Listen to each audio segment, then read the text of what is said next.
Hi everyone and welcome to Heel Heat. My name is George Coles, and on this episode we're doing Revolutionaries. And as you may be able to tell, we're doing this the week of Halloween, so I decided to put on a mask. I am going to take it off because it's kind of hard to breathe with the lights coming on it and everything. But I just wanted to get in on the fun, and I have another Jason mask that's not autographed. This one is, so I had to use this. But anyway, it's autographed by, I won this at a charity auction, by the way. It's autographed by Chad Too Bad here, and the Cock Torturer, which is Doc Gallows, and obviously Chad Too Bad is Carl Anderson, the Good Brothers. Like I said, I won this at a charity auction that went to a really good cause for opening an animal shelter. But anyway, I digress. I couldn't find my regular Jason mask that isn't autographed, so that's what I use. And I made another video with my Eric Rowan mask on. I recently had some home renovations, and I know I'm going off on a tangent, so I couldn't find a lot of my Halloween type apparel. Like I have a Kane mask somewhere. I have a Lucha mask, which was a Shockers mask. I have a couple other Lucha masks that I got in the crates that don't really fit me so well. But I digress. That's not the topic we're talking about here.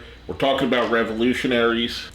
And fittingly, this guy opened a company that had a Jason Voorhees in it. And that guy is Atsushi Onita. Now, you may be familiar with the name, especially if you grew up watching wrestling in the 1990s and tape trading, especially in the 1990s. If you're not, Onita is a Japanese wrestler, which you probably knew by the name if you weren't familiar with it, who started off as a promising junior heavyweight wrestler in the Japanese dojos. And I'm just going to give you a little bit of the backstory. This isn't a full deep dive into his career. There are plenty of sites that have done that, so I definitely say go check those out as well.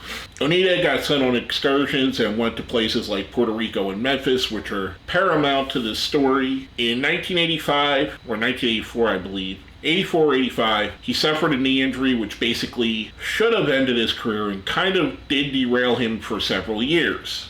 When he came back in 1989, he came back with his own company, Frontier Martial Arts Wrestling, or for short, FMW. And this is where he got his revolutionary, in my opinion. FMW kind of was to be a hybrid of martial arts, which is in the name, and wrestling, and then also incorporate some of the style he had seen in Memphis and Puerto Rico. And if you're familiar with the 80s in Memphis and Puerto Rico, Memphis was basically one of the templates for, I guess you could say, hardcore wrestling. They weren't a full-on hardcore promotion, but they would have hardcore brawls where people would brawl into the crowd. And the Tupelo concession stand fights, which Onita actually was in one of those fights. And he's seen this style, and he's seen guys like Terry Funk, who is one of his idols and one of the guys he looked up to. He's seen people like Brody and Abdullah down in Puerto Rico. So he takes that and he adds that element into FMW. Well, very shortly into the run of FMW, that hardcore element becomes what the company is known for, and it becomes their calling card. And this is where I think he's so revolutionary, especially in the country of Japan, and in America too, because this predates ECW by a few years. This, you could say, is the template for what ECW did, and even more so, the template for companies that came in the wake of ECW, like CZW, XPW, even now Game Changer Wrestling. They all have roots in FMW and what was being done there.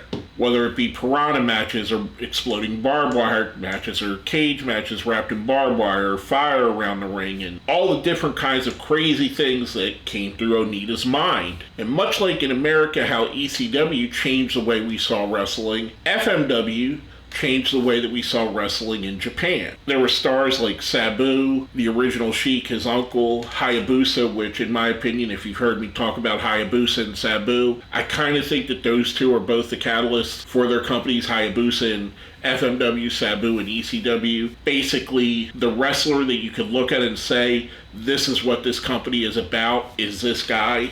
And they're very similar in style. Matter of fact, I never heard it said, but I have a sneaking suspicion. I know that they were friends. I think they had a somewhat of an arms race between each other, which who could top the other with the extreme things they did. You know, other notable wrestlers like Mr. Ganasake, Mike Awesome as the Gladiator, Masato Tanaka, Tarzan Goto, Terry Funk would come through there, Bam Bam Terry Gordy went through there, and it was just one of those things, like, it was so revolutionary and so different, and amped up the violence from what we were used to of Japanese promotions, which Japanese promotions tended to be more grounded, especially at that time, in grappling and striking. Kind of what you would think of now as MMA is kind of how Japanese promotions presented themselves in the late 80s, at the time where FMW was started. FMW took that and ramped that violence up, and let's say it was at a 6, they turned it up to like a 15. The violence was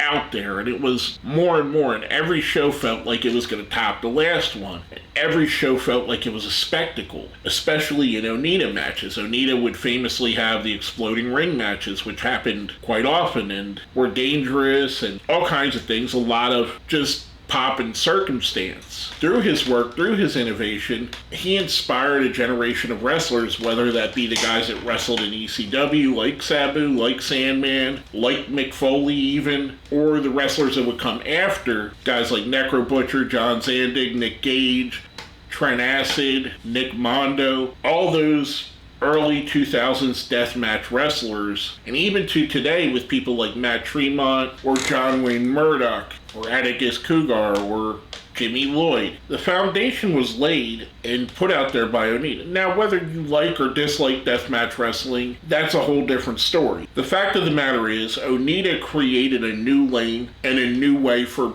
pro wrestling to be presented. And like I said, you could not like the deathmatch style, but you can't argue that it's not been impactful.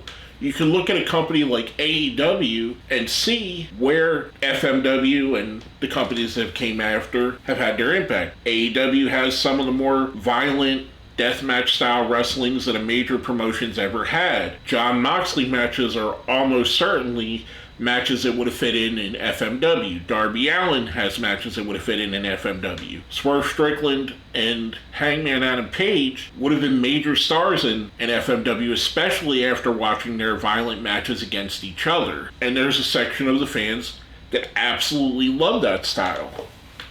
I know for me, coming up in the 90s, one of the guys that I wanted to get all the tape on I could was Hayabusa. And with that, I wanted to see Mr. Ganasake and Onita too. These were guys that just were doing things that I couldn't believe, and they were blowing my mind. His influence spread even into the fact where he went to New Japan and wrestled New Japan and brought death matches there, brought barbed wire there. In the recent run of the Bullet Club War Dogs, they've had some quasi-deathmatch style wrestling matches there. El Desperados had some deathmatch matches in New Japan now. And in my opinion, that whole concept, and I'm not saying he invented hardcore wrestling, that would most likely go to the Sheik or Wild Bull Curry or someone even earlier than them that I can't think of right now. But I do think he made it to where you could build a promotion on that style, where you could be all hardcore all the time. And that's not to say that FMW was just hardcore. They had a great junior heavyweight division or lightweight division or cruiserweight division, whatever the hell you want to call it. They had some of the greatest women that have ever wrestled come through there, Aja Khan being one of them. There were times, much like ECW, where it was a hybrid of all of the different styles of wrestling, but everything was painted over with a coat of the hardcore sheen. For this reason, I think Atsushi Onita is absolutely revolutionary for help giving us a different way to see wrestling and a different way for wrestling to be presented. I think he definitely deserves a moniker of being a revolutionary. With all that being said, let me know your opinion. Are you a fan of deathmatch wrestling?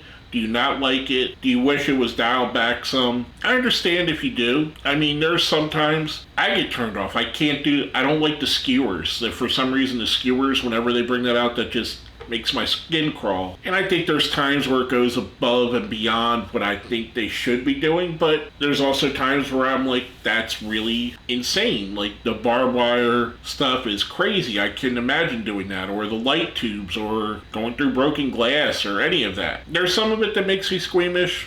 I can watch most of it though, but let me know what you think. Are you a fan of deathmatch or hardcore wrestling? Let me know down here in the comments. With all that being said, my name is George Coles, and you've been watching Revolutionaries.